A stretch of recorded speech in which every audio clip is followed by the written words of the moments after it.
Hey, movie lovers. You can enjoy Real Nerds Podcast in many ways. You can go to our website, realnerdspodcast.com. There you'll find articles and the podcast. You can go to our YouTube channel, and you will see the Real Nerds Pod Show. We're also on Blue Sky. Hey, did you know Facebook is still a thing for people? Yep, we're on there too. We are also on Threads. There are many ways to interact with us. All our film adventures are posted on Instagram. If you have a social media account, you can find the Real Nerds Podcast.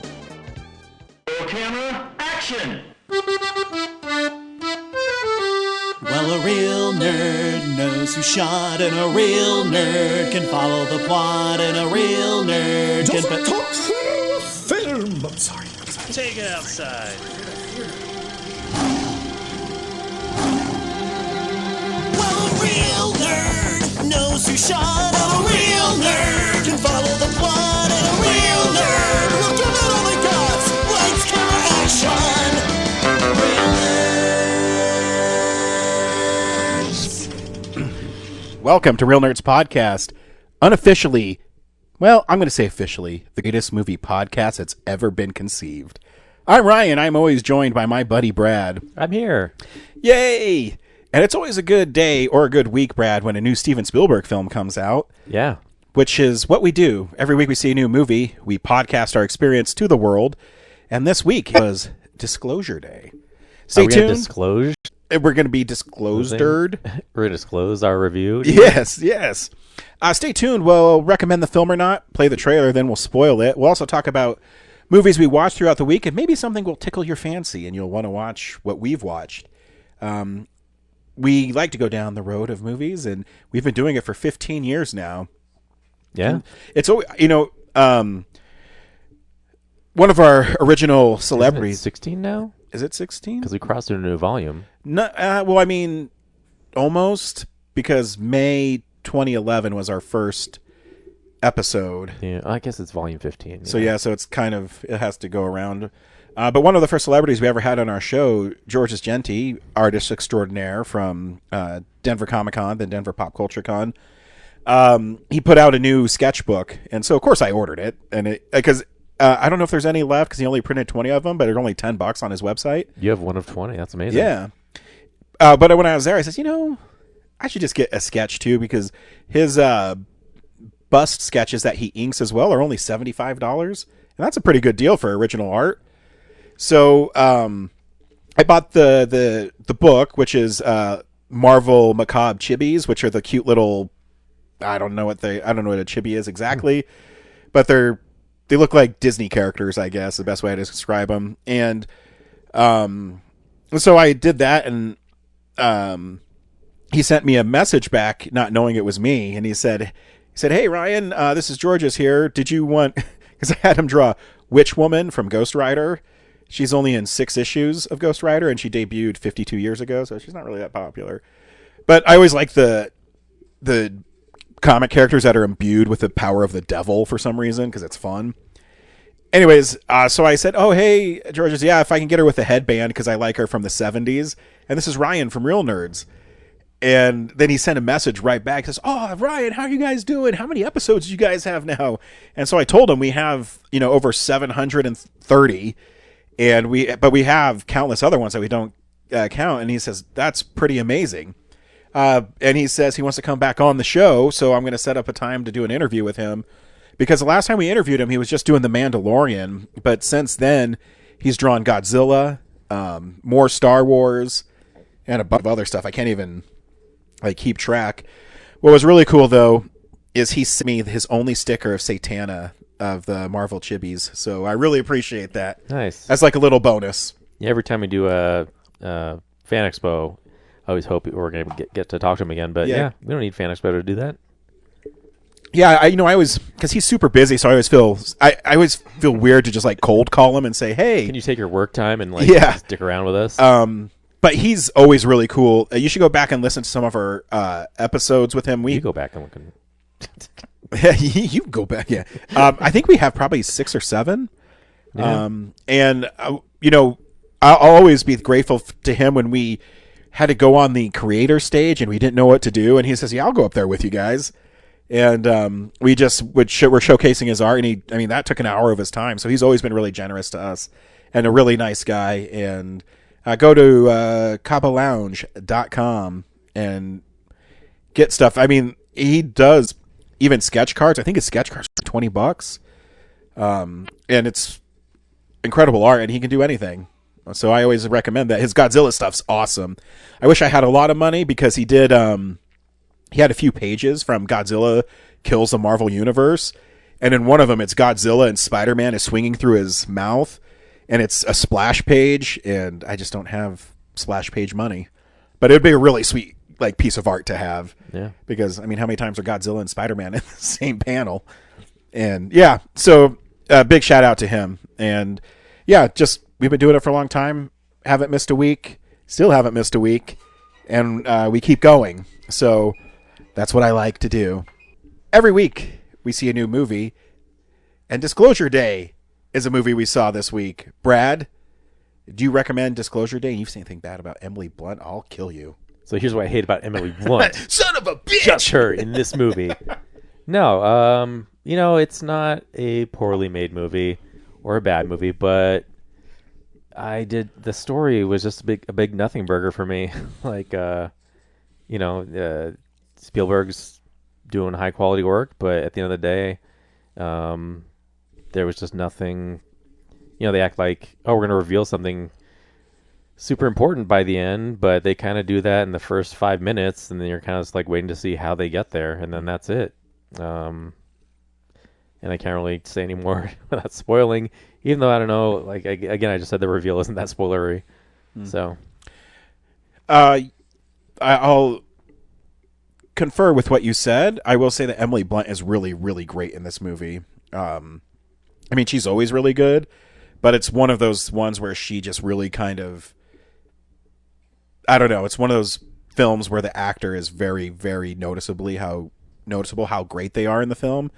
It's really well made. There is some great moments and chase moments in it. The trailer kind of gives it too. Why do we have to keep on doing CGI animals? It really takes me out of stuff. You can just release a deer into the shot. Yeah. Yeah. Yeah. So it is a good movie. I will. Everybody's doing great work in it. The score is great. The acting is great. Spielberg does a great job directing it. But yeah, it's just a sci-fi movie. Here's a trailer for Disclosure Day. What did you steal? Secrets. The data they paid me to protect. Are they people?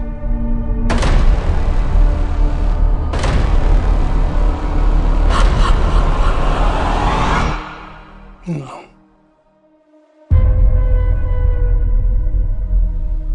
Good morning, Kansas City. Let's take a look at today.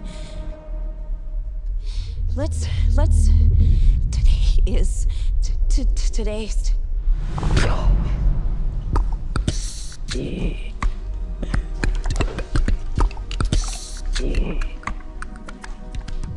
you understand what she's saying? I hear her. It's gibberish. I can't understand it. And I can. What's happening to me? People are starved for the truth. I'm a part of it now. I'm just sorry that they made you a part of it too. Hello, Jane. Please. Have a seat.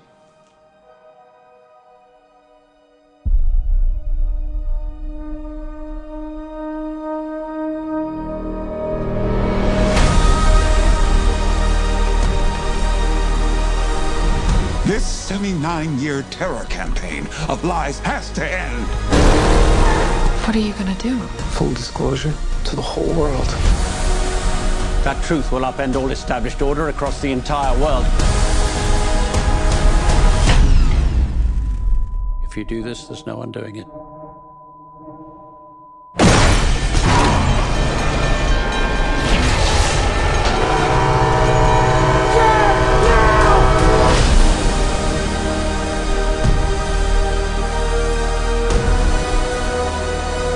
Why would they do this? When the time is right, everything will become clear.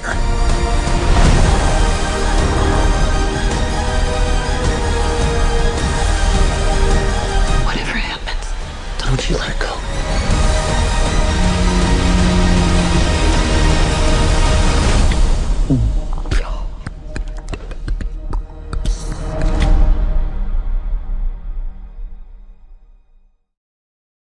In Disclosure Day, the wonderful, probably the greatest actress of all time, Emily Blunt, plays a weather reporter in Kansas City. From Kansas City. Boo. Freaking Chiefs. They should send her over to Denver here. Yeah, where winners are. You know, she's not the sports reporter. No, that's true. All right, let's slide. But anyways, so she's the Denver weather reporter. Yeah, it's 100 degrees again. I know. Back to you. What's up with that lately? So she plays a weather reporter in Kansas City, and right away she has a fiance, and are they married? I think it was a fiance situation. Yeah, he yeah. fails. Yeah. Oh, that's right. Good old Kurt Russell's son, Wyatt Russell. Yeah. You know, he's actually really good, but sometimes I will close my eyes and I can hear Kurt Russell. He sounds just like him. Anyway, so they live in Kansas City, and we learn that she kind of bounces around because she can't settle down. And but I kept thinking their apartment's really cool. That like industrial kind Loft of thing. Yeah. And one morning when she's on her way to work, this bird comes in and seems to hypnotize her. Yeah, kind of that this. She has a power over this bird, or the bird has a power over her that she doesn't fully understand, and she's kind of clairvoyant in a way. Because on the way there, she's so distracted, she gets stopped by a police officer, and she's able to connect with him through, not spending time with his family. And then they spoil it in the trailer. That day at her newscast, she speaks in alien tongue. And we learn that the fucking government, has some sort of secret ops people that are well aware of the crash at Area 51, and they've been experimenting on these aliens and stealing their tech. Yeah, to give to the rich and powerful. Of course, because they not only get tax cuts, they get alien tech. Mm. Man, we need to be like the Vulture. We need to be like Adrian Toomes and just be, just take stuff from him. Ooh, you're the shocker. Anyways, so the bad guys are the government again, and they find out that this other guy, Josh O'Connor's character, Josh O'Connor, who's Dr. Kellner, who Margaret kind of says, "Oh, what does the name Dr. Kellner mean?" And you find out that he was working for the government, and he's going to expose these aliens, and they're trying everything they can to abuse stop towards the aliens. Yeah, not that he's exposing the aliens that they exist, but the government's role in hurting them and doing autopsies on them. And so Colin Firth plays the bad guy Noah, and he's able to use the alien tech to sort of surveil them. Yeah, and also project himself into places. Yeah. I guess they really don't explain the alien tech, which you don't have to. It's just... yeah, you get to see outside of yourself, inhabit other people, and then it also severely damages your health. Yeah. So he can't do it that much, but he goes through it anyway. Yeah, because he's trying to track down Kellner because he doesn't want them to expose the secrets. Like you said, they're trying to keep the secrets to themselves. They end up going to this farmhouse because we mentioned earlier, Margaret ditches her fiance at a gas station because she realizes he's working against her because they also want her because she knows where Kellner is. And so she ditches him, and Wyatt Russell didn't deserve her. She's too beautiful. Yeah. Aren't they 10 years apart? Oh, probably. Yeah. Because, she was out of his league. Yeah. She's not old. Was she probably 44, 45? I don't even know how old she is. Maybe 51. No, I don't think she's that old. No? No way. She is 43. Were you older than her? Yeah, we are. She was born in 1983. That is crazy to me. Well, when you watch sports now, and rookies are 22 years old. You go, oh, I could be their dad. Fuck. Yeah, so anyways, it sets up this big chase at the farmhouse, which the car chase is really cool. I like how it's shot. Again, the CGI kind of hurts it. And you know, I mentioned in the trailer, you kind of learn that the little girl is her, and they had the shared connection, her and Kellner, when they were young. And they kind of spend the rest of the movie just being like, why are we Yeah. connected? yeah, and so they go flashback, kind of like a Hansel and Gretel kind of thing. And it's not that the artists that do it do a poor job. It's just the movements just aren't realistic. And with practical stuff, you forgive it and you expect it, and it doesn't take you out of the movie. And sometimes it's just the over-reliance on it is a bummer. Yeah. And you didn't need it. I don't know why they needed it for that. I understand sometimes it's easier to control the animals with a computer, obviously. Right. But it's not like they're doing a stunt or exactly harming them. Because couldn't you just put, some feed in that room and have the deer walk in and... Yeah, but I guess I want the deer to look up and look in her eyes and look down the camera lens at this specific time. It's just But I always think back to Sam Raimi and Spider-Man 2, where there's a lot of obviously visual effect shots in it, but he would intersperse them with actors. So you'd see, Spider-Man drop down, and then he'd be Tobey Maguire and Alfred Molina punching each other. And then when he had to, he would move the CGI. Why can't we do that? Yeah. I also hated when the car gets pushed into the train. Yeah. It it gets seems torn jumpy, up. right? Yeah, it seems like a CGI car, which I get for safety, but it just seems like he's done it better in live action. Look at Duel, his first movie. Yeah, Indiana Jones. All that stuff. It just seems like a cop out. But anyways, it's still an exciting scene. My favorite scene in it is towards the end when they camouflage each other and they're surrounding that building, and it's just shot really cool, but yeah, it's because they're able to cloak stuff, and there's a lot going on in this movie. And then the big reveal is the alien are still alive, and geriatric. Yeah, and the disclosure day is Emily Blunt goes out there and tells the truth. We have aliens. Yeah. Yeah. Nothing else. But I did really like too that little moment with Colin Firth at the end where he realizes he's beat, and he's like, "All right, just show it then. I can't do anything now." Again, the music is so good; it's shot so well. But I'm kind of in the same boat. It's not a bad movie. Obviously because Emily Blunt's in it, I'll definitely own it. But if this had come out in the 90s when the X-Files was big, when we're still wondering are aliens out there?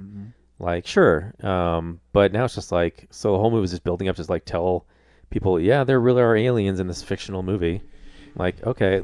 When they wheeled out the main alien for a minute there, I thought if they roll out E.T. Oh, bro, they should have I would have lost my mind and then be this movie's awesome. How could you not? Yeah. See, that's a genius pull right there. Yeah. That's genius. Because then people, you know what? But that would have... but then that would just brought everything full circle. And, man, that just blew my mind. Because I didn't even think of something like that. E.T.'s not the only one of their species. Maybe these other two people got, Elliot-like experiences or something. Yeah. Yeah, so they... But again, they all this build up to it has a sheet over its head. Mm-hmm. They roll it out, and you're oh, what's gonna be? And it's just generic alien. Yeah. Okay. I did put in my Letterboxd review that it does give a nice sense of wonder again. I thought it really captured that in the film, and there's something to be said about how Spielberg makes films, that he is untouchable in that way. Whether it's the shot in Jurassic Park, whether it's the dinosaurs or whatever, I'll always point to Edley Sadler when she stands up out of the Jeep. That sense of wonder. And I felt that again in this movie, that we're going into the unknown. It has this wonder element to it. And I thought that was really cool, and something I did feel young again seeing a Spielberg film like that, because he hasn't made a movie like that. I guess Ready Player One, but it's he's focused more on dramas, and I mean Bridge of Spies is incredible and things like that. But it was just nice to see that kind of film from the him. stuff again. that like made him huge. Yeah. And it shows. I mean, what is he, 80? He still has firm command of directing. Yeah. But it doesn't seem like he has any new tricks either. Yeah. So, which you want him to, because he's like the inventor of the blockbuster. Yeah, it's always going to be hard for him to live up to it, because no matter what, he's made so many incredible films. And I love, on Disney Plus they have this documentary called Light and Magic, and it's about Industrial Light and Magic. And they're showing Star Wars and how Francis Ford Coppola and George Lucas all directed stuff from Star Wars, because they just says, hey, I want to direct this scene. Okay. And I think that's really cool. And I don't know if that will ever happen again, but that's another thing I noticed is like Spielberg's been, Michael Kahn's his editor, John Williams is his composer, Janusz Kaminski's his cinematographer, and he kind of like sticks with those people. And I started to think like, is like high quality as that is, it's kind of a shame that other cinematographers, composers don't get more chances to work with him. Yeah, it'd be interesting, because I mean there is a familiarity with it, and maybe it's comfortable. Yeah, it's probably easier to make a film. But what if you push him out of his comfort zone? What would you get from him? Exactly. Like Jaws. And like all that experience that he has isn't being passed down to other that's a good point. talents, because he's just sticking with like the same people. I mean, that's a fair point too. Yeah. But yeah, I mean, I still think it's a good movie. Definitely not one of his best, but is it really a bad Spielberg movie? Even like 1941 is okay. I have this argument with Tom Cruise. I don't know if there's really a bad one. I think this is probably like in the middle. Yeah. None of them are like an asylum movie or something. Yeah, no. There's a level of competency that he'll always have. Also, I forgot to mention, apparently there was a TV show in like the early 2000s. I think it's called Haven. Mm-hmm. But it's basically the plot of this movie, where there's like these two characters that are imbued with like some trauma from like an alien abduction, and they kind of go on this journey to figure it out. Executive produced by Steven Spielberg. So he must have really liked that TV show so much. He's like, I'm going to turn into a feature. No one remembers this. But again, it's like it's an old idea that's past its prime. And it's so expertly done that it's still an entertaining film. Yeah, it's fine. And it's one of those. I actually am not getting the steelbook of this. Me neither. I think one, because Emily Blunt's not on the steelbook. Really? Yeah, so it's just like the bird with her eye in it. Oh, okay. So, but the wide release is her whole face. See, the missed opportunity to do a holographic, lenticular.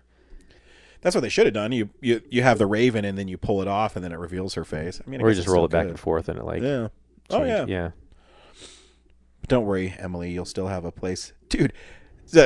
Before we get, I have not bought the Devil Wears Prada 2. One, because whatever, but also the 4K of it's like $50. Like not steelbook. Yeah. Okay. And because I have, I put it to a Prada shoe inside. Yeah, no shit. I put to watch on my Amazon, and I got an alert from Alexa that says it's lowest price in 30 days, $41. I know Prada makes bags, not shoes. Shut up, the internet. I couldn't believe it. Yeah, that's a lot. Rod Stewart got stuck in the Prada elevator a couple weeks ago. I guess he shouldn't cancel concerts to go watch soccer. Yeah, fucker. So yeah, no. You should go see Disclosure Day. I still think people should see it. It's still entertaining. You could watch it on streaming. It'd be fine. Yeah, you son of a bitch. You're the problem. I am. You're the problem. Every week we watch movies or TV shows that we would like to recommend to you in a segment I call What We've Been Watching. So, this is the stuff we've been watching. Brad, what'd you watch this week? I don't remember if it was this week, but since I constantly forget to recommend TV shows that I watch, I'm going to just jump ahead and say I watched the Upright Citizens Brigade. Nice. All 3 seasons from, I think it was early 90s. Early 90s, yeah. Well, no, late 90s. Oh, yeah. Early 2000s. You're right. Amy Poehler, Matt Walsh, Ian Roberts, Matt Besser before, they took off. as these four like counterculture, trying to like fuck with society characters. They just do absurd skits. Yeah, it's an unusual show. Their most famous ones probably the Ass Pennies. I used to watch it on Comedy Central. It's on really late on Comedy Central. Yeah, because it's some it's crazy shit in it. It's out of control. But yeah, it's fun. Like I haven't watched it in probably 15, 20 years. And there isn't really that kind of absurdist TV shows anymore. I miss the Adult Swim stuff. Yeah. I've mentioned before, that's why I like Pickle and Peanut so much. And even that's, I think, 10 years old now because it's just so stupid, but in a really brilliant way. Yeah. And like there are themes to the show. Like all the skits do like Mr. Show, or is it Mr. Show or something else? They all do have like a connecting thread by the end, even though they're like wild and subversive and out there, like each one. And they're not like a set length, you know, kind of the characters bounce around between different things. But yeah, it's the absurdity of it is like, just a lot of fun for me. So hell yeah. Movie wise, I didn't see anything in the theater. I did try to watch Stop That Train, but I fell asleep really quickly. Dang, I missed it because it didn't stay in theaters very long. Yeah, but I miss spoofs so bad, and I only saw one scene from it, and Kristen Bell was in it, and it was really funny. I know how you feel about Kristen Bell, but it's yeah, it looked like it was a fun movie. Yeah, I would have gone back to see it if it hadn't left theaters so quickly. And I guess I also watched Boogie Nights for the first time. That's a really popular movie. Yeah, that's all right. Yep. Just kind of a hangout movie. Yeah, and it's Paul Thomas Anderson, and sometimes his stuff is the music's really good. The soundtrack was a banger. Yeah. But yeah, it's just a bunch of great performances. Yeah, it's a high quality movie, but the story is kind of the same old, like, naive guy gets pulled into this world and gets a big ego, and has a huge cock. And a big ego, and they do drugs, and everyone kind of drugs are so cool, ruins their lives, and then they have to go into the 80s and get their shit together again. Yep. What'd you watch? Just a couple things, and actually they're rewatches because sometimes things are put on 4K that probably have no business being on 4K, and those are sometimes my most favorite films to get on 4K. So I watched Dirty Work with Norm Macdonald, which you don't seem to be a very big fan of, but I mean, according to your Letterboxd rating, it's not very high. No, I mean, it didn't change the world. No, so this movie's really fucking stupid. But it's really funny, and I'm bummed. I haven't had time to watch. They have a workman's They have a different cut of it that's rated R. Yeah, which I haven't seen. Which it's rated R already, or maybe it's PG-13. It's probably PG-13. But I just forgot because it's kind of stupid, and I love the part where Norm Macdonald and Artie Lang are in jail, and he says, "Well, what jail's known for." What is it known for? You don't know what it's known for. And Norm Macdonald's a horrible actor, but for some reason it's really endearing in the film. And then the cell guy or the prisoners come up to Norm Macdonald like, "All right, let's go." And so they both stand up and they put their hand on Artie Lang to sit down and say, "Not him, just you." And then it cuts and Norm Macdonald's pulling up his pants and he goes, "Ridiculous. You know what hurts the most? Well, besides that one thing, is a lack of respect." And it's just so fucking stupid. Yeah. And then Chris Farley has it's his last role. It's an uncredited role as Milton. Is it Milton? I forget, but his character got bit off by by a Saigon whore. Yeah. And which is a recurring joke for Norm Macdonald. Yeah, he literally just shows up and yeah, and the movie's really stupid and but what's the difference between the two cuts that you noticed? I haven't seen the other one. I haven't had time to watch it. I really want to, because if I read it right, I think the director's cut, and it's not even really a director's cut. I guess it's like original cut before they like 2 hours. Yeah. So I don't know. 2 hours is a long time because I think the original movie is 81 minutes. So I mean, you're cutting My wife's really pretty. Cutting a lot. And I also waited too because Vinegar Syndrome put it on 4K, and I didn't like the slipcover. It's like a hairy chest. Yeah. So I waited until they just put out the standard one with the original poster art, because it has a reversible cover and it's the hairy chest one. I go, no.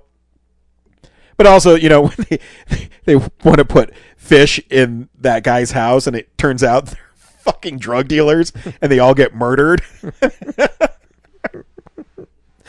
It's too funny. And the other thing I watched was another film I was waiting a really long time for on 4K was Day of the Dead. Scream Factory put out a huge release. In fact, Scream Factory lately has kind of been just not putting out as much stuff anymore. But this one came with a rigid case, and I think they're kind of recommitting themselves because Arrow has put out so much great stuff. I mean, Arrow hands down is the best physical media right now. But anyways, this one is a 4K of the film, and then they have a bunch of special features and a couple new things. A lot of it's I've seen before. The best one is there's an 1.5-hour documentary about how they made it. But it's really cool to see a movie like that get a 4K, because then you can really appreciate the practical effects in it. And yeah, you can sometimes see like where they're about to get their flesh ripped off. You can see the little stuff, but there's still such like great art to it. And it's a really bleak movie, and it's become a favorite of mine just because all the characters in it are pieces of shit. And you really don't root for anybody in it, except for the zombie Bub, you know? So it's a really fascinating thing. And I think Romero is right. It's not his last part, but it's his original trilogy, and how society devolves and how you treat people. And yeah, there's zombies walking around, but people are the real assholes. Yeah. And it's a tough watch. I think it's one of the best horror movies ever made. But I understand, you know, you have movies like that where you understand why people don't like it, but I wish they would, because nobody in it is redeeming. Yeah, Father's Day. Yeah. Yeah, I can see why people wouldn't like it, but I wish they would. Yeah, for sure. Yeah, that's what I watched. So yeah, I'd pick up both of them. I mean, Vinegar Syndrome, it's kind of funny. Dirty Work doesn't seem like a movie they would put out, but fuck it. And yeah, and they did a good job. The transfer is really good. I mean, it's Bob Saget. I mean, there's no reason for it to be in 4K, really. But I mean, the colors are brighter. You see more details and stuff. The sound is great because it's not as compressed. So I think the real find is getting that R-rated cut. Yeah, and if we're gonna go back and just make it 4K.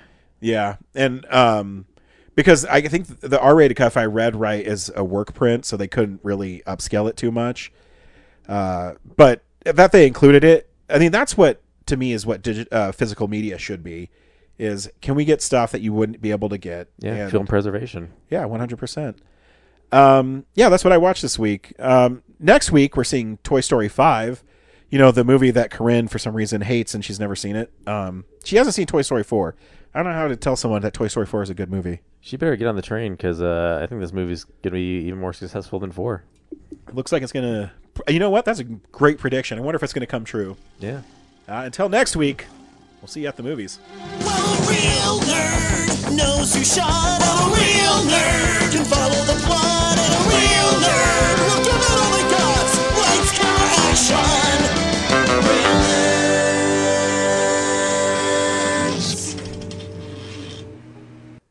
Thanks for listening to Real Nerds Podcast, a Nebulous Visions production. Stream or download episodes, read articles at realnerdspodcast.com. Stream us on Apple or Google Podcast, Stitcher, Spotify, or iHeartRadio. Follow us on Facebook, Real Nerds Podcast. Twitter and Instagram, @Real Nerds. Watch us on YouTube, Real Nerds Podcast. Email us at realnerds@gmail.com. Call us at 720-6nerds5. Thank you to Sparks Mandrill, Mike at Plan 9 Studios, and Bolognium for all of our groovy theme songs. And that's how you fucking do it.